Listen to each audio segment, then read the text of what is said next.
நண்பர் இளங்கோவன் அவர்கள், மதிப்பிற்குரிய இளங்கோவன் EVKS இளங்கோவன் அவர்கள், அவருடைய மறைவு என்பது நிச்சயமா சொல்றேன், என்னால் தாங்கிக் கொள்ள முடியாத இழப்பு. என்னை எப்ப சந்திச்சாலும் உங்க உடம்பு எப்படி இருக்கு அப்படிதான் கேட்பார். நானும் திருப்பி அவர் இடத்துல அதை தான் கேட்பேன், உடம்பு பார்த்துங்க அப்படிதான் சொல்லுவேன். சொன்னார், நீங்கெல்லாம் சேர்ந்து என்னை MLA ஆக்கிட்டீங்க, அந்த நம்பிக்கை நிச்சயமாக நான் காப்பாற்றுவேன், உழைப்பேன் அப்படின்னு உறுதியோடு சொன்னார்.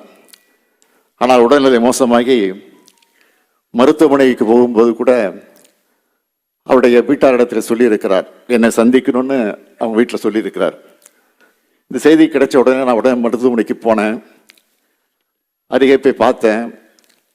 ஆனால் பேச முடியாத நிலையில் இருந்தார். ஆனால் ஏதோ சொல்ல முற்பட்டார், ஆனால் பேச முடியல. அதைத்தான் நான் எண்ணி பார்க்கிறேன்.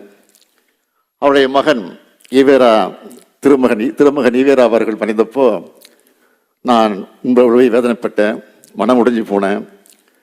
அவருக்கு நான் ஆறுதல் சொன்னேன்.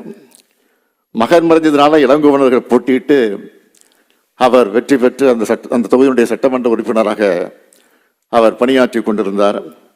ஆனால் அந்த மகிழ்ச்சியை நீடிக்காத வகையில் அவர் நம்ம எல்லாம் விட்டு போய்விட்டார். அதனால் தாங்கிக்க முடியாத இழப்புன்னு நான் சொன்னேன். தந்தை பெரியார் குடும்பத்து பெருஞ்செல்வம் மட்டுமல்ல, அவருடைய தந்தையார் EVK சம்பத் அவர்கள் பேரறிஞர் அண்ணாவுக்கும் முத்தமிழறிஞர் கலைஞர் அவர்களுக்கும் நெருக்கமான நண்பராக தோழராக இருந்தார். திராவிட முன்னேற்ற கழகத்தை விட்டு சம்பத் அவர்கள் விலகின பிறகு அவரை பேரறிஞர் அண்ணா அவர்கள் விமர்சிக்கல.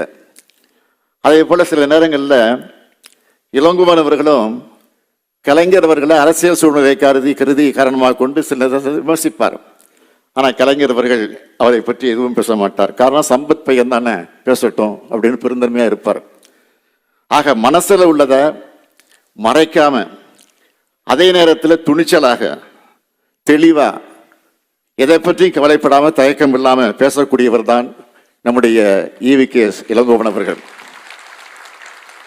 ஆதரித்தாலும் சரி, எதிர்த்தாலும் சரி, அதை சரியா உறுதியா செய்யக்கூடியவர் நம்முடைய இளங்கோவன் அவர்கள்.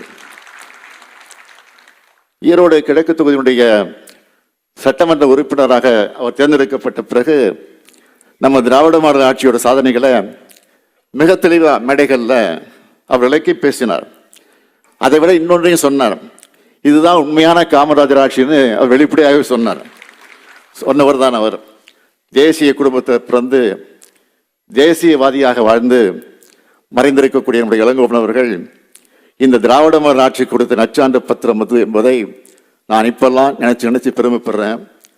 தமிழ்நாடு காங்கிரஸ் கட்சியினுடைய தலைவராக, சட்டமன்ற உறுப்பினராக, நாடாளுமன்ற உறுப்பினராக, ஒன்றிய அமைச்சராக ஆக எந்த பதவி இருந்தாலும் அந்த பதவிக்கு முத்திரை பதிச்சவர் நம்முடைய இளங்கோவன் அவர்கள். டாக்டர் மன்மோகன் சிங் அவர்களும் எவ்வளவு நெருக்கடியான நேரத்திலும் நாடாளுமன்ற பணிகளில் பங்கெடுத்தார் என்பது உங்களுக்கு தெரியும். அங்கே பங்கெடுத்து பதிலும் அளித்திருக்கிறார்.